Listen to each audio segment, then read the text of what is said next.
Mesdames et messieurs et mesdemoiselles, bonsoir. Je vous ai promis tout à l'heure que nous allions encore parler de l'offensive ukrainienne en région de Koursk, la région russe de Koursk, cette région frontalière. Là-dessus, un ex-officier du renseignement américain lâche une bombe. Et là, on comprend toute la situation, mesdames et messieurs. En fait, vous devez savoir qu'il y a quelques jours, les troupes de Zelensky ont tenté d'envahir la Russie. C'est pathétique, non? Parce que pour se rappeler de la dernière fois quand une force étrangère a essayé d'envahir la Russie, je crois qu'il faut aller chercher dans les années 44-45 avec les troupes de Adolf Hitler. Mais ils ont été matés. La Russie n'avait pas encore les gros moyens qu'elle a aujourd'hui. Mais malgré tout, les troupes de M. Adolf Hitler, les nazis, ont été sévèrement corrigées et sorties de la Russie. Et la Russie ne s'est arrêtée qu'à Berlin, la capitale de l'Allemagne. Vous imaginez? C'est-à-dire quand qu'elle est rentrée dans sa véritable peau de guerre, elle a non seulement chassé les Allemands de la Russie, mais elle les a poursuivis, les a pourchassés jusqu'à Berlin. Et sont allés détruire Berlin. Ils sont allés jusqu'au niveau du bunker d'Adolf Hitler. Et selon d'ailleurs plusieurs historiens, on nous apprend qu'il y a une canne, je crois bien quelque chose comme ça, ou une dent en or, quelque chose comme ça, qui serait dans un musée russe. Et cette crâne ou cette dent en or appartiendrait à M. Adolf Hitler. Ça, c'est selon des historiens. Et tous ceux qui ont essayé, même pendant la Première Guerre mondiale, 14-18, avec Napoléon et ses troupes, c'était à l'époque encore des tsars en Russie, ils sont allés pensant vaincre la Russie. Mais ils ont été aussi vaincus. Eux, les Français ont été aussi vaincus. Donc, jusqu'à date, aucune force extérieure n'est parvenue à vaincre la Russie sur son territoire. Tous ceux qui ont essayé ont été repoussés et la Russie ne s'est arrêtée que dans leur capitale. Donc, ça suppose quoi? Ça suppose que les enfants de Zelensky qui se disent aujourd'hui envahisseurs de la Russie, ça suppose, si on s'en tient à la logique de la Russie, par rapport à ces forces étrangères qui ont essayé de l'envahir, ça suppose que cette fois-ci encore, les Russes ne vont s'arrêter qu'à Kiev, si on s'en tient à leur pratique historique militairement. Là-dessus, l'ex-officier du renseignement, Scott Richter, nous apprend que les matériels que l'Occident a envoyés, que tous les matériels que l'Occident a envoyés seront brûlés par la Russie. Et que Kiev n'aura absolument plus rien à défendre Kiev. Il dit que tout ce que M. Zelensky a mis dans cette bataille, ça a été une erreur monumentale. Parce que non seulement ces matériels seront rendus en molécules, mais aussi les troupes qui sont dans cette bataille seront tous rendus en molécules. Et c'est ce que nous sommes en train d'assister. Parce que cette frontière, c'est fait exprès. C'est fait exprès vers Soumy. C'est fait exprès. Et aujourd'hui, qu'est-ce qui se passe? Quand les gars sont entrés, eux, ils ont pensé qu'il n'y avait pas de résistance. Quand ils sont entrés, ils se sont dispersés dans les coins.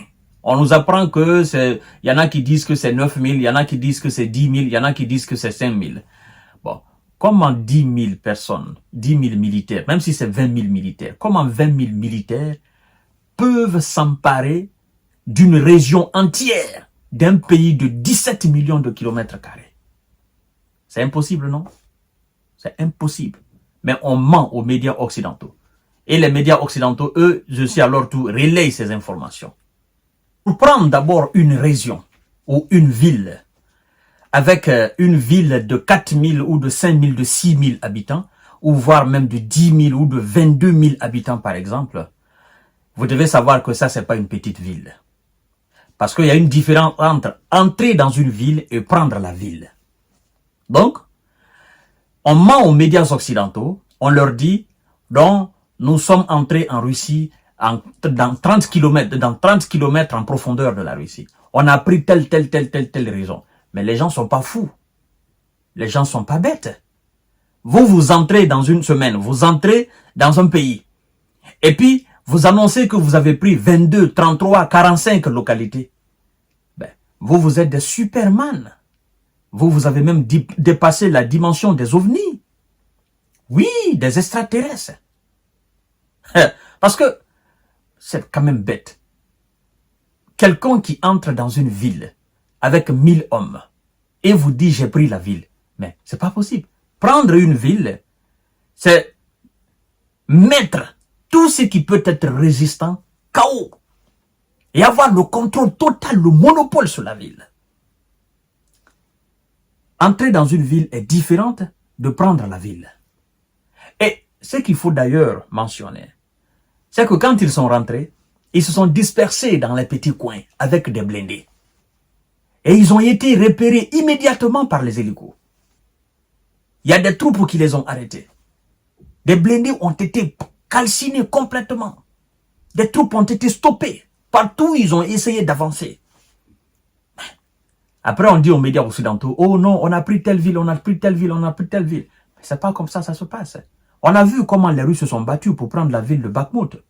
La résistance que eux-mêmes, ils ont opposée à l'armée russe là-bas.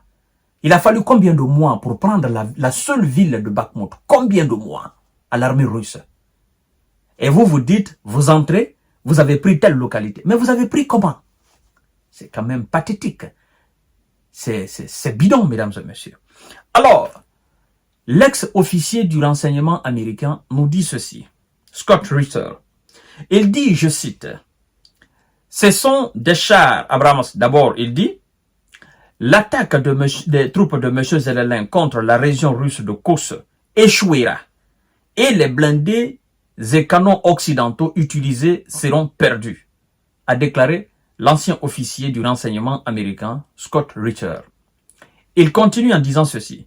Ce sont des chars M1 Abrams, des chars Léopard, des Bradley, des Stryker, des HIMARS, des M777.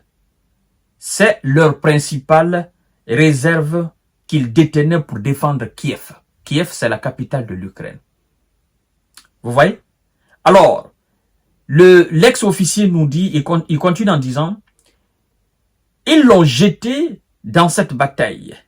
Et maintenant, il faut dire au revoir à tout cela. Ils perdront tous ces effectifs et tout cet arsenal. Donc, en fait, selon l'ex-officier du renseignement américain, ce qu'ils ont envoyé, c'était pour défendre Kiev. C'était même pas pour défendre toute l'Ukraine, mais c'était pour défendre la capitale. Et lui, il sait. Il sait de toutes les façons qu'ils n'ont pas d'avenir dans cette bataille. Et qu'ils vont perdre. Qu'ils vont non seulement perdre en effectif, mais aussi ils vont perdre les matériels, n'est-ce pas, que les Occidentaux ont envoyés. Tous ces chars Léopard, machin. Et on est en train de les brûler sur le territoire russe. Et après, qu'est-ce qui va se passer? Quand les gars de Vladimir Poutine vont commencer à riposter, parce qu'il a dit qu'ils auront une réponse digne. Jusqu'à présent, on n'a encore rien vu de tel. Quand ils vont commencer à donner cette réponse digne, je crois que plus rien ne va les arrêter et ils iront jusqu'à Kiev. Dommage. Ils n'ont pas compris. Je ne sais pas comment qui a conseillé M. Zelensky à donner l'assaut. Mais nous allons voir, mesdames et messieurs. Parce qu'aujourd'hui, les médias, oh non, ils ont humilié la Russie. Oh non, ils sont entrés. Oh non, 60 km, 30 km. Moi, je les regarde, je ris. Je dis, mais vous pensez que l'armée, c'est sur le plateau de télévision? Non, non, c'est sur le terrain.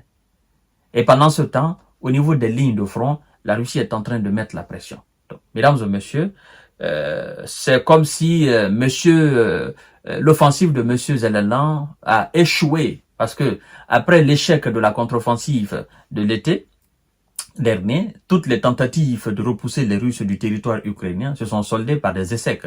Maintenant, ils se disent, bah, écoutez, nous allons essayer de rentrer sur le territoire russe et puis nous allons faire un grand coup médiatique.